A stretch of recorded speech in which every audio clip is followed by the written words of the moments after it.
Now let's look at the settings that you need to set in order to make Hydroscribe compatible with QuickBooks.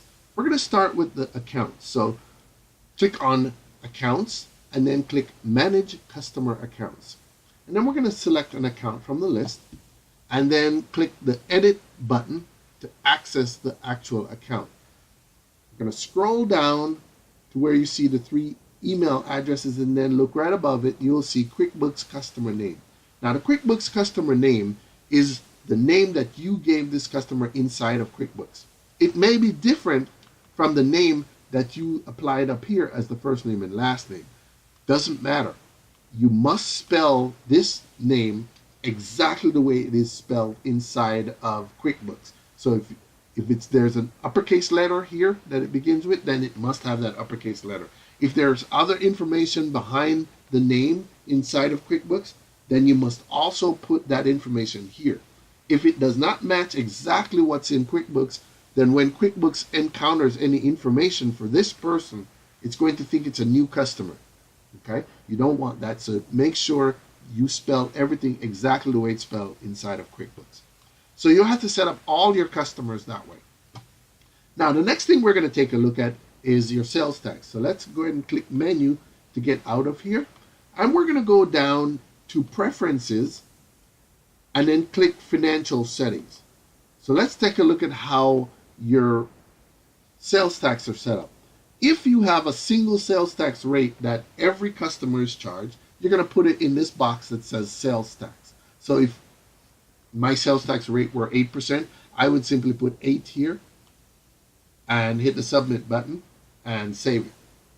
If you are required by your state to keep track of sales tax according to where the work is actually done, because you have cities that have different rates, you have counties that may have different rates, or you have special jurisdictions that have to be included in the rate, then you need to set up sales tax groups.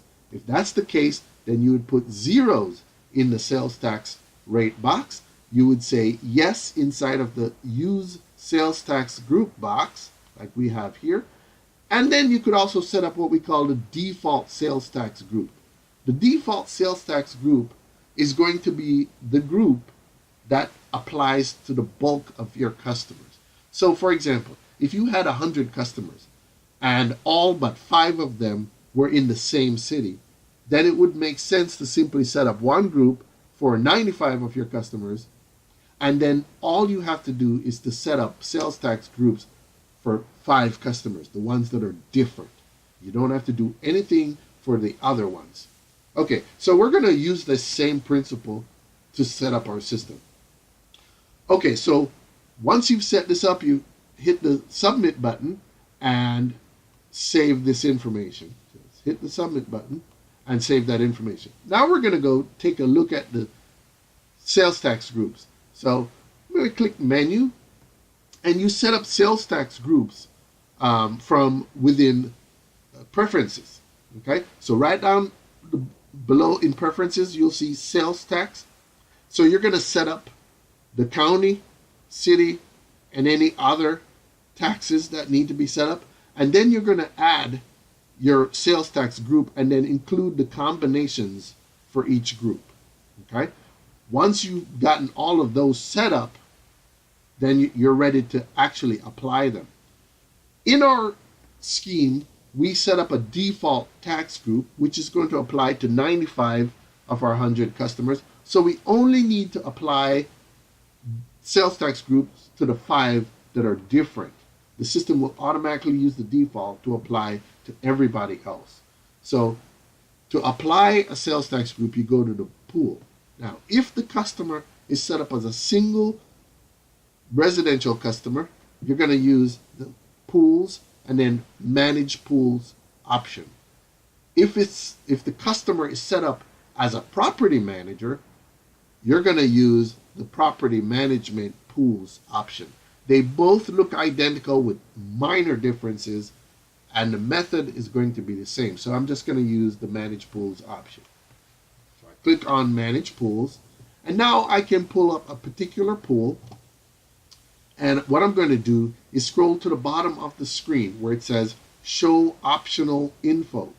I'm going to say yes here to look at other information, and then scroll down a little bit and you will see sales tax group. This is where I apply the group that is for this particular customer. Okay? Remember, we're using the default tax group for everybody else. So I only need to do this for 5 customers because they're in different areas. Okay, once I select the proper group, all I have to do then is scroll to the bottom and hit the submit button. So you're going to do that for those 5 people that are in a different area other than the default tax group. Okay, so now that we've set all of that up, the last thing that we need to do is to take a look at our QuickBooks settings, the account settings themselves. And to do that, we're going to go back to Preferences and we're going to click QuickBooks Settings. So we click the QuickBooks Settings, and notice that there's a note up at the top that says you must enable sales tax within QuickBooks.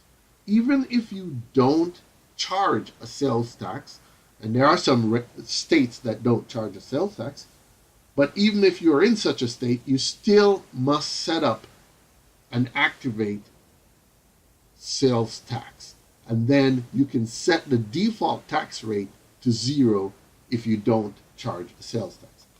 Okay, now what we're going to do is enter all the accounts that you've set up inside of QuickBooks. So your cleaning labor income, repair labor income, construction labor income, parts, chemicals, and other income accounts, you're going to spell them exactly the way they're spelled inside of QuickBooks. You're also going to set up your accounts receivable and your sales tax vendor name. The sales tax vendor name is the entity to which you pay sales tax. So for example, when we pay sales tax in California, we pay them to the California State Board of Equalization. You're going to find out what that entity is called in your state and enter that information here. In fact, you already have it set up in QuickBooks, so just find how you spelled it there and spell it exactly the same way here. Your sales tax payable account is fixed. That's just the name, sales tax payable. Then you're going to select the terms on your invoicing. Select the appropriate term, and then you're going to set up the first invoice number. Now, just a quick note about invoice numbers. We don't want to create a conflict between Hydroscribe and QuickBooks, so the number that you put here won't necessarily agree with the number that's in Hydroscribe, and that's a good thing, because if the number were the same inside of Hydroscribe as in QuickBooks, you would be moving a duplicate over. We don't want to do that. To prevent that from happening, we actually put the letter H in front of each one of the invoice numbers that we transfer over to QuickBooks.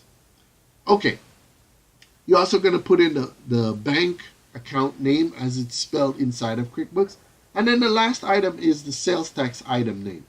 The sales tax item name is, for example, if you use a single sales tax rate, you had to name it inside of QuickBooks. What is that name? You must spell it exactly the same way as you did in QuickBooks. Now, if you use sales tax groups inside of Hydroscribe, the system will automatically check when it's transferring over invoices, and it will carry over the sales tax group that is set up for that particular customer. That also means that when you set up your sales tax groups, you must name them exactly the same name that you called them inside of QuickBooks. That way, when they're transferred over, they will have the same matching name inside of QuickBooks, and QuickBooks will know how to set up the sales tax. Okay, so those are all the settings that you need to pay attention to in order to make Hydroscribe compatible with QuickBooks. From here, once you set this up, you simply hit the submit button and it will save your setting.